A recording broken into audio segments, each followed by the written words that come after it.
So I'm Tess Alps, I'm the chair of Thinkbox, which is the central marketing body for television in all its forms, on all its platforms, including web, mobile, interactive, etc. We all know that the potential for online advertising is huge and that the rich data that we get from lots of granular personal transactions should be leading to better advertising. But the truth is that lots of people are unhappy with online advertising, and particularly our customers and our consumers. The other thing we urgently need to do is to build some brand metrics into our analysis. At the moment, most of our data crunching is about actions. It's about clicks and what is happening in people's heads. Given that only 0.1% of people ever click, does that mean 99.9% of online advertising is a waste? Of course it isn't. It's doing something inside people's heads, hopefully something positive, but at the very least we should be measuring it. And I believe Google have launched something called Brand Lift, so they're trying to look at the brand effect of online advertising at the same time as its effect on short-term acquisition. The other thing we could do is actually look at how we pay people and to make sure that the way agencies, intermediary companies, data companies, the way everybody is paid is aligned with your business objectives. At the moment, the payment is aligned to doing stuff that in the end is not good for business. You might think, I can keep chasing this person online, following them around the internet, and eventually a tiny percentage of them will finally buy that thing. And you do that because you don't have to pay the price for annoying people, but we need to build that in. One of the key areas that I think we also need to look at is the silos that exist within brand marketing departments and within agencies. These things need to talk to each other. So, we had an example of the marketing director, a very large and well-respected retailer, who actually admits that the retargeting activity done for his brand, he has no control over because it sits within online trading. It's part of a completely different operation that is not seen to have anything to do with the brand and how people feel about him. So we need to link those things together. We need that everybody that is doing stuff around advertising and marketing that it will affect the brand has to have some brand responsibility and to join up those silos. I think if we want to get silos within marketing companies linked up together, it is tricky, particularly with very, very large companies. But at the very least, we have to give the overall marketing director control over everything, every aspect that affects the brand's equity. That certainly includes any online advertising. It also includes PR. Often marketing directors are not given control of PR. That comes under corporate affairs or something. But actually, if you're truly in charge of the stature of that brand, and we know that a brand equity is what gives you future profit, not just today's profit, then it has to somehow relate and feed back into one marketing director. I think online advertising started off in the wrong place, really, partly to differentiate itself, but it was very much all about we're the accountable medium, we know exactly which ad has worked. And inevitably that led online advertising to be pushed into a ghetto of response advertising. And because you could count it, it was seen to be accountable, and that's not quite the same thing. Counting things isn't the same as being truly accountable. And I think most big online players want to get out of that ghetto themselves. So most big tech companies want to be considered for proper brand advertising.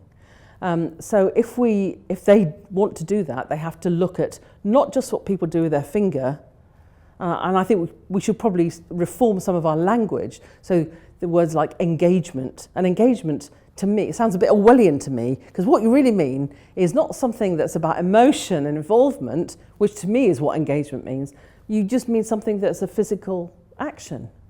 So if they want to be considered for communication that includes brand activity, they've got to start caring about what's happening inside people's heads and what they do offline as a consequence. So not just what they end up doing online, but they see an online ad and they go to a shop and buy something. They need to measure that too. And hopefully that will include measuring what's happening in people's heads that's in a good way. If they did bother to measure that, we would stop doing some of this terrible stuff. The single biggest thing, I suppose, that TV has learnt over the decades, not that many more decades, to be honest, than the internet, but is that advertising ideally should be liked.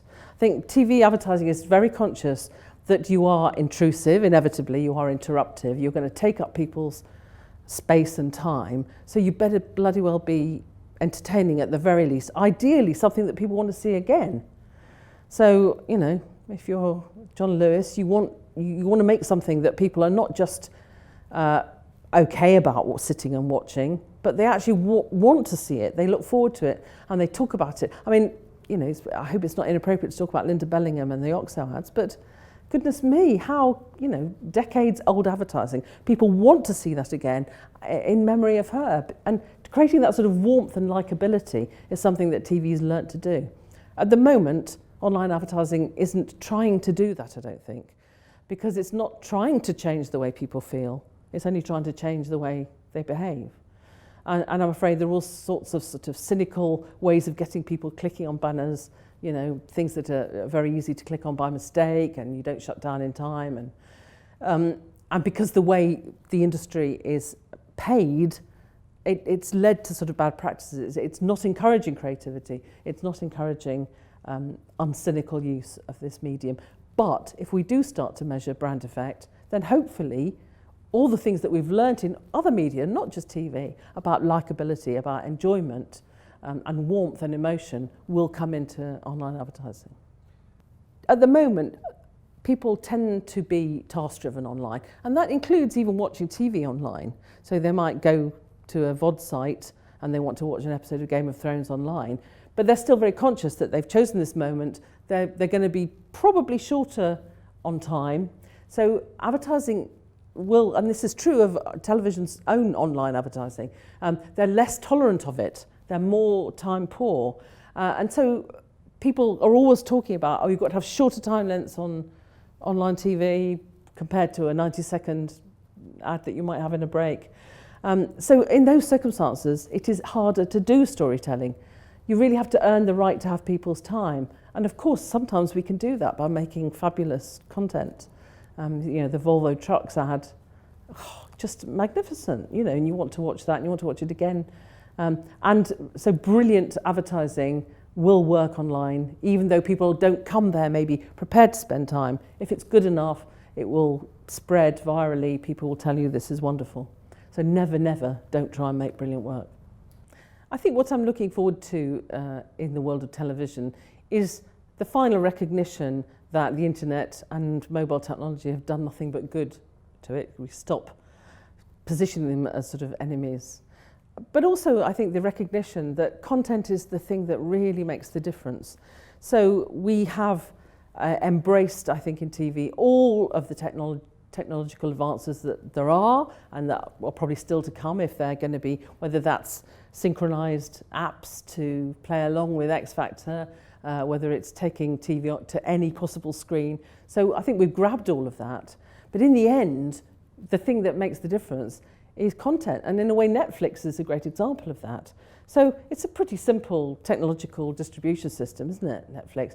But the thing that makes the difference to that business, possibly not as big a difference as they need, but is their investment in the content. That's what people are looking for. And the sort of technology and the distribution system is taken for granted to some extent. I suppose another exciting development in TV, though I wouldn't want to overstate it, is the existence of addressable TV. So we now have the technological ability to send TV ads to different homes at a household level. We can actually decide this house gets this ad, and exactly at the same moment the house next door gets a slightly different ad. So Sky AdSmart is the first example of that, but many more will come. And this enables TV potentially to start to play in the waters of instant response. So rather than worry that people are going to stop wanting to have big brand campaigns, because we know we can prove the payback on those.